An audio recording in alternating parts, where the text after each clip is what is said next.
사실과 자유를 추구하는 이승만 TV 시청자 여러분 안녕하십니까? 일본군 위안부 문제의 진실이라는 기획 강의의 7번째 시간입니다. 오늘의 제목은 인신매매 공창으로의 길입니다. 지난 시간에 일제하에서 매춘업이 공창제의 형태로 성립했다고 이야기를 했습니다. 그 공창업에 종사한 여인은 크게 창기, 예기, 작부 이 세 부류로 이루어졌습니다.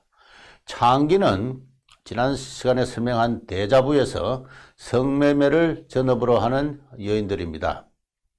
대자부 창기 치체규칙이라는 그 법에 의하면은 창기는 대자부에서 춤과 노래의 예능을 팔 수는 없었습니다. 오로지 성매매를 전업으로 하는 그러한 여인이 창기였다, 이렇게 이야기할 수 있습니다. 예기는 창기와 달리 춤과 노래의 예능을 파는 여인입니다. 대자부 창기 지체 규칙에는 기생도 이 예기에 포함된다고 했습니다. 예기가 예술을 하는 기생이란 뜻인데, 그 일본말이라면은 조선 전통으로는 기생이라는 말이 있었습니다. 그래서 조선의 기생도 이 예기에 포함된다, 그렇게 그 규칙은 정하고 있습니다. 1910년 대한제국의 폐망과 더불어 전통적인 기생신분제는 해체되었습니다. 이후 기생은 1패, 2패, 3패로 분화되었다고 합니다. 구례의 궁중이나 관청에서 춤과 노래를 한 제1급의 기생이 있었습니다. 이들은 이후 1패라 해서 성매매와는 거리를 둔 제1급의 기생으로서 품격을 지켰다라고 합니다. 다음 제2패가 있었는데요. 1패보다는 예능의 수준이 낮고 성매매도 겸업하는 그와 같은 2급의 기생이었다고 하겠습니다. 다음 3패는 원래는 기생이 아니었는데 나도 기생이다, 이렇게 이야기하면서 민간의 매춘부들이 기생을 자처한 그와 같은 경우라고 합니다. 이에 예기라 하면은 일본에서 건너온 일본식의 예기와 더불어 이처럼 다양하게 그 형태가 분화된 조선의 전래 기생들이 거기에 포함되었다고 하겠습니다. 이 예기는 자기 집에서 출퇴근을 하거나 또는 예기 치옥이라는 예기를 둔 그 집이라는 그 업소에서 거주를 했습니다. 예기가 되기 위해서도 창기와 마찬가지로 관할 경찰서나 헌병대의 허락을 얻을 필요가 있었습니다. 예기는 예기 치옥이나 요리점에서 예능을 제공했습니다. 매춘을 하는 것은, 성매매를 하는 것은 허락되지 않는 일이었습니다만, 그렇지만은 실제로는 손님의 요구에 따라서 매춘을 하기도 함이 보통이었습니다. 그 다음 작부는 이 요리옥이나 음식점에서 객석에 앉아서 손님을 접대하는 그와 같은 여인입니다. 요리옥이란 것은 방에서 손님을 접대하는 그와 같은 입맛 세칭 요정이라 할 수 있고요. 음식점은 객석 간에 칸막이가 경막이 없는 가격표가 게시되어 있는 공개된 공간에서 음식을 파는 그런 식당이나 주점을 말합니다. 이 작부가 객석에 앉아서 노래하고 춤추는 것은 예기와 같은 그와 같은 예능을 제공하는 것은 허락되지 않았습니다. 작부는 요리옥에서 숙식을 할 수는 있지만 음식점에서는 숙식을 할 수가 없었습니다.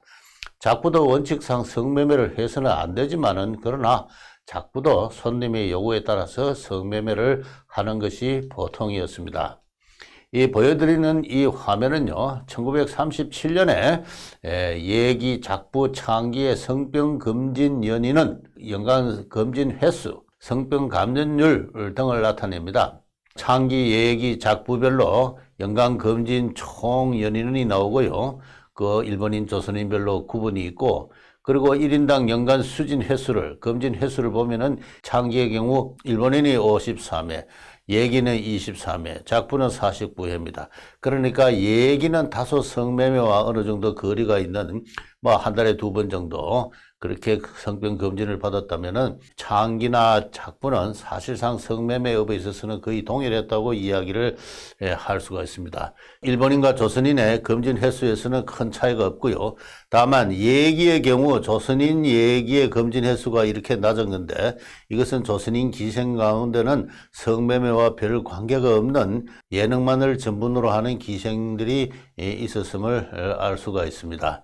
그 다음에는 성병에 걸린 사람의 수, 그리고 성병에 걸린 사람의 수가 전체 창기나 예기 작부 가운데 어느 정도인가 하는 그 유병률, 감염률을 나타내고 있습니다. 성병 감염률을 보면은 창기와 작부는 5% 전후로 유사합니다.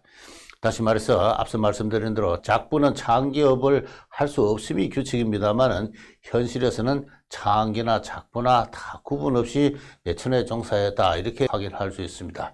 창기의 영업지를 가지고 유곽이라 해서 그것을 하나의 집창이라고 한다면은 작부의 영업소는 요리옥이나 음식점인데 이것은 민간에 흩어져 있는 산창이었다고 이야기를 할 수가 있습니다. 한 가지 지적할 점은 이들 매춘업 또는 풍속업에 종사하는 여인의 성병 감염률이 5% 전후였다는 사실은 제가 이전에 소개한 바 있습니다만 1950년대 해방 이후 50년대 한국 사창가의 위안부 바로 창녀들인데 의 성병 감염률이 25% 심지어는 30%까지 50년대 후반입니다만은 했다는 사실과 좋은 대조를 이룬다고 하겠습니다.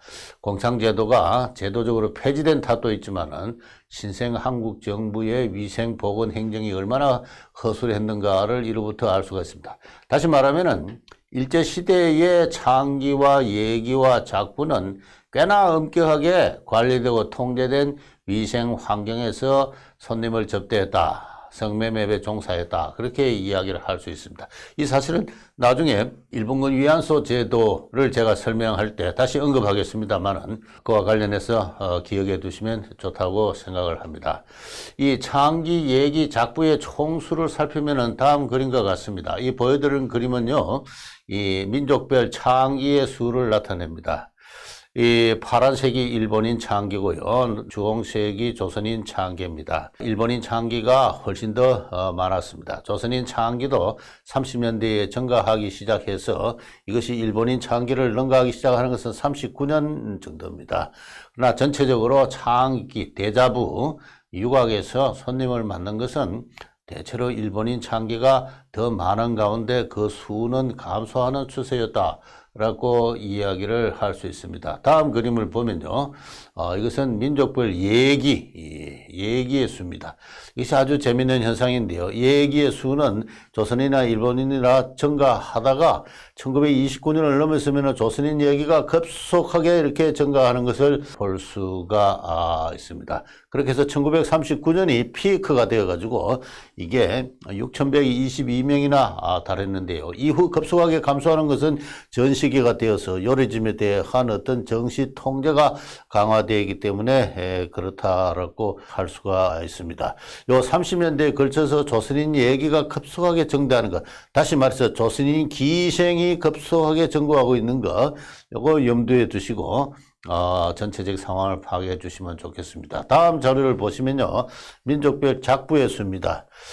객석에 앉아서 손님을 접대하는 작부는 처음에는 일본인 작부가 많았습니다만 점점 감소하는 추세였고 조선인 작부가 계속 쭉 증가하는 그와 같은 추세였다라고 이야기를 할 수 있습니다. 이 세 표를 다 종합하면은 다음과 같이가 됩니다. 매춘업 또는 풍속업이라 할까요? 접객업이라 할까요? 이 산업에 종사하는 세 부류의 여성을 종합하면은 이 파란색의 일본인 여성은 크게 말해서 이 정체 상태에 있다고 한다면은 이 주황색의 조선인 어떤 그 종사자 여인의 수는 30년대에 급증을 합니다. 이것은 조금 전에 말씀드린 대로 1930년대에 들어 조선인 예기가 급속하게 증가했기 때문에 그렇습니다. 다시 말해서 조선의 전통적인 기생업이 새로운 환경 하에서 2패, 3패의 형태로 그 수를 급속하게 늘려나갔다 이렇게 이야기할 수 있습니다.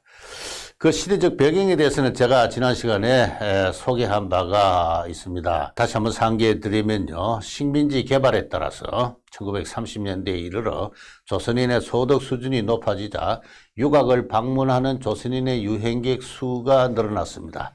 인천에 있는 부도 유곽을 사례로 해서 제가 그 점을 지적을 했는데요. 지난 시간의 내용을 다시 한번 요약드리면 조선시대는 신분적 성지배의 시대였습니다. 그 시대가 지나가고 상업적 매춘의 시대가 20세기 들어서 열렸습니다. 근데 그 상업적 매춘의 시대라 하더라도 초창기에는 소수의 특권적 매춘, 한국에 건너온 일본인을 중심으로 한 소수의 특권적 매춘이었습니다만 1930년대가 되면은 조선인도 거기에 다수 참자하는, 다시 말해서 대중적 매춘 사회가 활짝 열리기 시작했다.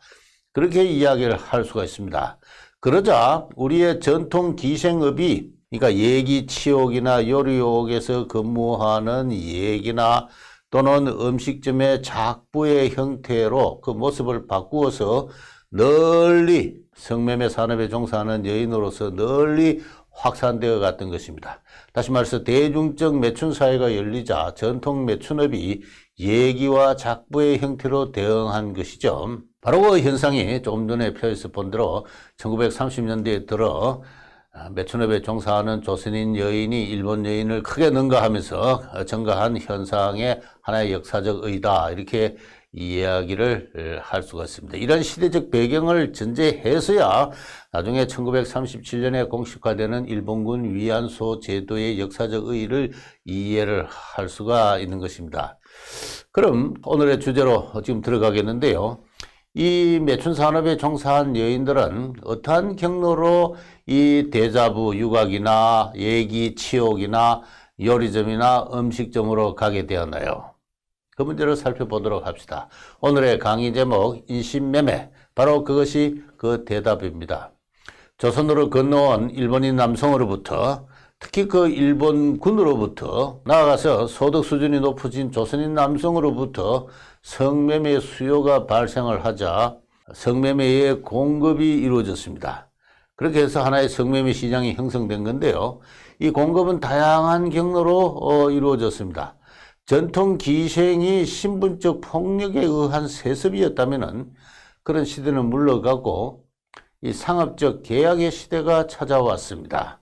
이 공창제가 되었다는 것은 크게 말해서 신분적 폭력에서부터 상업적 계약으로 매춘 산업이 이행을 했다는 것을 의미를 합니다. 대자부에 속한 창기나 요리옥의 예기나 음식점의 작부 모두 형식적으로는 주인과의 상업적 계약에 의해서 고용된 사람이었습니다. 창기나 예기나 작부에 관한 여러 가지 규칙을 보면은 그들의 주인과의 관계의 법적 지위는 고인, 피고용인으로 그렇게 규정되어 있습니다.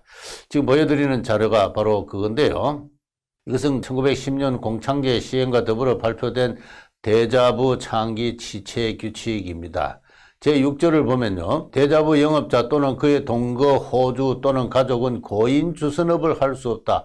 이 고인이라는 게 대자부에서 일하는 피고용인을 말하는데 바로 이 창기를 말합니다. 창기를 주선업을 할 수는 없다 하는 것입니다. 다시 말해서 창기를 공급하는, 고인을 주선하는 업자가 별도로 존재했던 것입니다.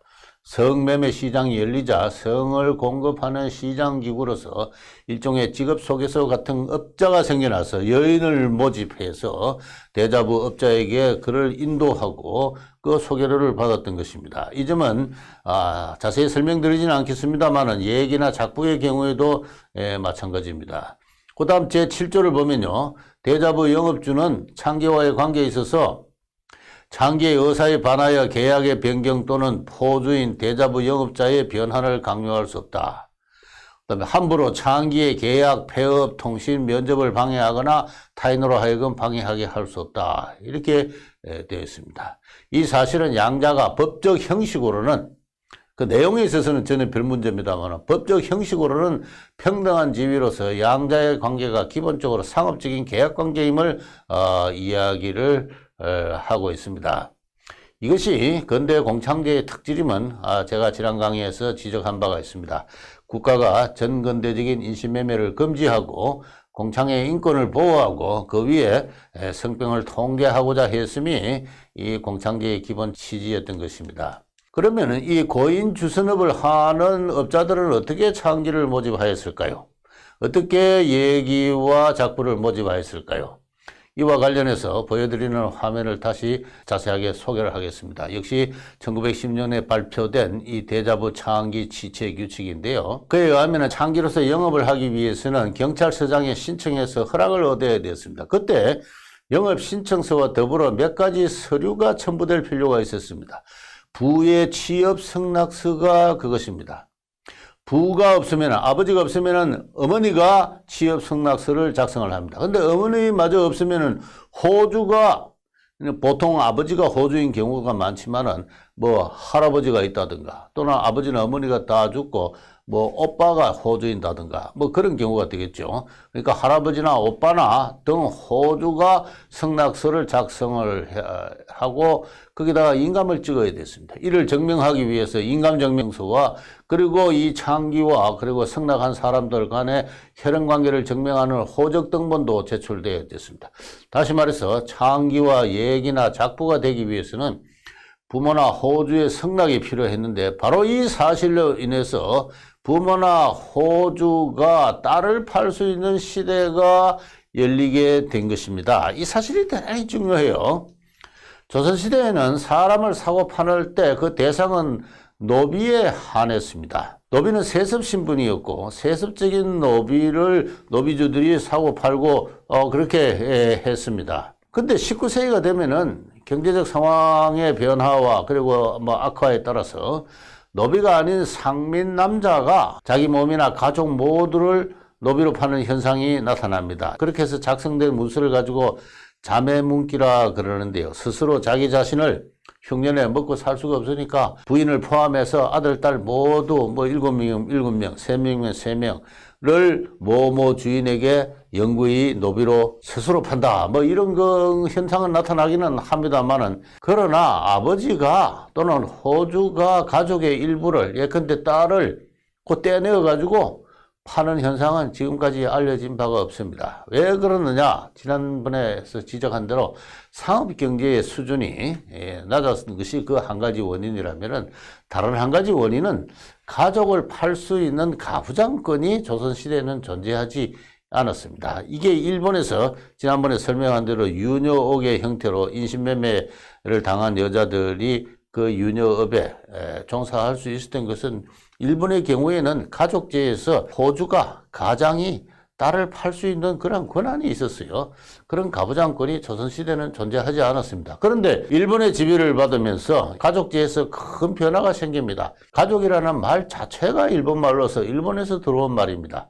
조선시대에는 가족이란 말이 없었어요. 뭐 가솔, 식구, 권속 뭐 등등 그런 말이 있긴 했습니다만 그러나 일제 지배와 더불어 1909년에 민족법이 시행되고 뒤이어서 호적법이 시행되고 그 다음에는 또 뒤이어서 민법이 시행되고 등등 하면서 일본식의 호주제 가족이 성립했습니다. 이 호주는 가족 성원을 양육하고 보호할 권리를 국가로 부여받은 가의 지배자입니다. 마치 군대 조직이 사단, 뭐 연대, 대대, 중대, 소대, 분대 이런 위계로 이어지듯이 근대 국가는 가족을 최말단 부대로 하는 군대 조직과 같은 것이에요.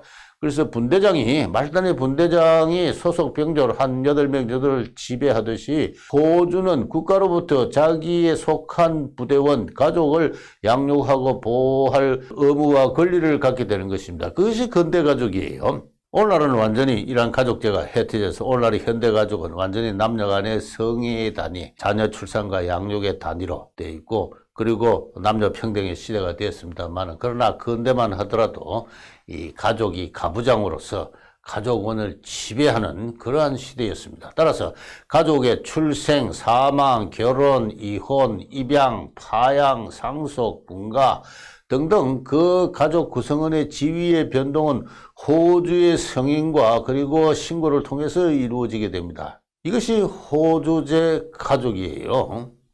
이 같은 그 새로운 형태의 가족 제도가 성립하자 이것은 매우 역설적이게도 매우 빈곤한 하층민들에게 그 호주에게 딸을 팔 수 있는 권리를 부여한 것과 같았습니다. 아버지가 딸을 팔려고 할 때 딸은 저항하기 힘들어요. 딸은 서럽게 울면서 소개업자에게 이끌려 대자부나 예기치욕이나 요리욕으로 같은 것입니다.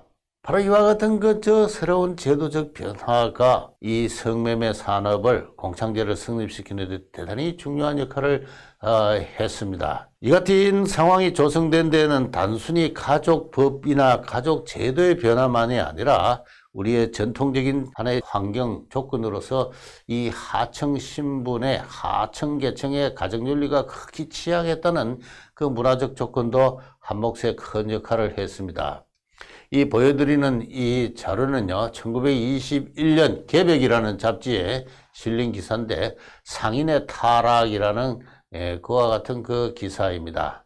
종래 상인은 극도로 타락해서 신도의 자유도, 취약의 자유도 없이 그야말로 사람의 부스러기로 살아왔다. 양반은 그들의 인격을 인정하지 않았을 뿐만 아니라 상인들도 스스로를 우습게 여겼다. 천한 상민의 신분, 속으로 이야기해서 상놈이죠. 이 사람들은 스스로가 양반에 의해서 지배되는 가운데 양반은 또 그들의 인격을 인정하지 않았을 뿐만 아니라 그들 스스로도 자신을 우습게 여기는 가운데 염치나 도덕이나 하는 것은 그들이 알 바가 아니었다. 그들의 생활난은 한층 그들의 양심을 마비시켰다. 조선에 창기하면 누구나 경상도 여자가 가장 많음을 생각할 것이다. 그곳에 가서 알아보니 창기들을 모두 미천한 상인들이 생활난으로 자기 딸을 방매한 것이라 한다. 이 경상도에서 가장 심했다. 여러 사람이 그런 이야기를 보통 해요. 경상도가 가장 관상의 차별과 억압이 심했던 곳입니다.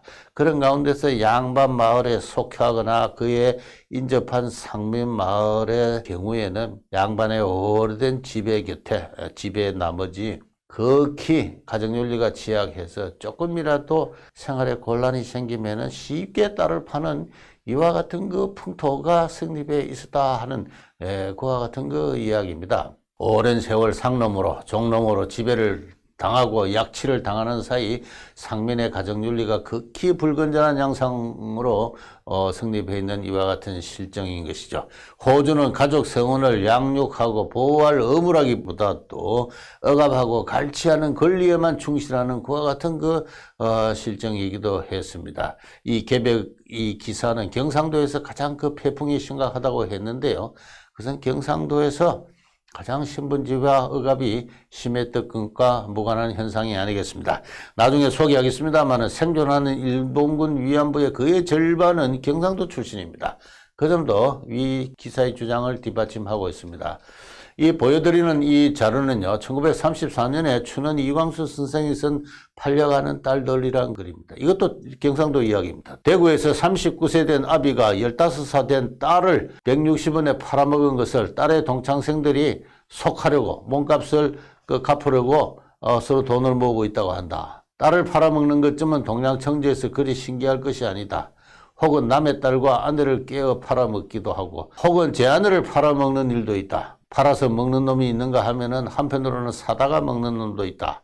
이른바 예기, 창기, 작부, 첩 같은 것이다. 마지막으로 하나만 더 자료를 소개하겠습니다. 1937년에 서울에서 이야기입니다. 당시는 경성부인데요. 매일신보라는 신문에 난 기사입니다. 신문의 그 타이틀은 돈에 눈 어두운 부모, 죽기보다 싫다는 딸은 팔려고 딸은 경찰을 찾아 업소라는 그런 그 제목입니다. 제가 그대로 읽어드리겠습니다. 경성분의 사간정 14번지 김초양이라는 여자는 27일 종로시에 출두하여 차라리 기생 노릇을 할지언정 유학이 장기 노릇은 할 수 없습니다 라고 눈물을 지으며 호소하였다. 그 부모가 쪼들리는 생활난에 견디다 못하여 10여일 전에 만주국 도문에서 유학을 경영하는 신향범에게 1,300원을 받고 초양을 장기로 팔기로 계약했는데 유학 주인은 매일 와서 이 김초양들을 유학으로 가져오고 저러나 이 김초양은 노래와 웃음을 파는 기생생활은 할지언정 고개까지 파는 장기 노릇은 할 수 없다 하면서 드디어 종로경찰서로 뛰어들어가서 어떻게 좀 처리해달라고 하소연하는 그와 같은 내용이었습니다. 이런 이야기는 1920년대부터 30년대에 걸쳐서 도하신문에 끊이지 않습니다. 뭐 예외적인 현상이 아니라 거의 일상적으로 벌어지고 있는 일이었다고 하겠습니다. 더구나 30년대가 되면 대중적 매춘 사회가 열렸다고 했죠. 시장의 한편에서 수요가 증가하면 공급이 따라 증가합니다. 어느 여인이 자발적으로 그 시장에 들어가겠습니까? 가난한 집의 부모들이 아이를 파는 것입니다. 요컨대 일제와 공창제는 새로운 호주제 가족의 도입으로 호주가 가족 성원의 인신을 처분할 수 있는 권한이 생기자 가난에 찌들린 근대 가족의 윤리가 아직 성숙해 있지 않는 하층 빈곤계층의 부모나 호주가 딸을 소기업자에게 일정 금액의 전대금을 받고, 아까 그 신문기사에서는 1,300원을 받고 라고 했죠. 그것을 팔아 넘기는 것을 장기 공급의 기본 경로로 했던 성매매 시장이었다라고 이야기할 수 있습니다. 일제와 공창제는 인신매매를 통해서 성을 공급하는 그러한 성매매 시장이었다. 이것이 오늘 강의의 결론입니다. 서럽게 울면서 아버지가 딸을 팔 때 딸은 서럽게 울면서 반항을 하면 매를 맞으면서, 그래서 가족을 위해서 소기업자에게 이끌려 유학으로 갔던 것이 빈곤계층의 딸아이가 창기가 된 기본 내력입니다. 뭐 이 점은 우리 조선에서만 그런 게 아니고 한국에서만 그런 것이 아니고 일본에서도 그래 했습니다. 일본이 오히려 그런 면에서 모범을 보였다고 할 수가 있습니다.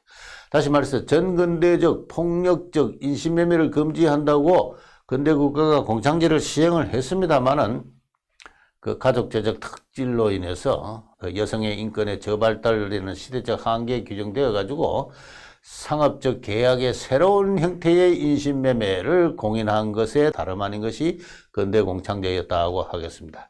이 같은 기본 경로로부터 파생해서 다양한 형태와 다양한 방식의 사기와 약취가 성행하였습니다. 빈곤과 가정폭력으로 집을 떨쳐나온 소녀들이 많았습니다. 그런 경우에는 부모나 호주의 성낙을 받기도 힘든데, 그럴 경우에는 소개업자의 호적의 양료로 입적시킨다든가 등등 다양한 수법을 통해 가지고 서류 조작이 행해졌습니다. 1930년대가 되면은 100명이나 또는 200명이나 소녀들을 중국이나 만주로 팔아넘긴 그러한 민간업자들도 신문에 그 존재가 보도되면서 사회적 물의가 일기도 했습니다.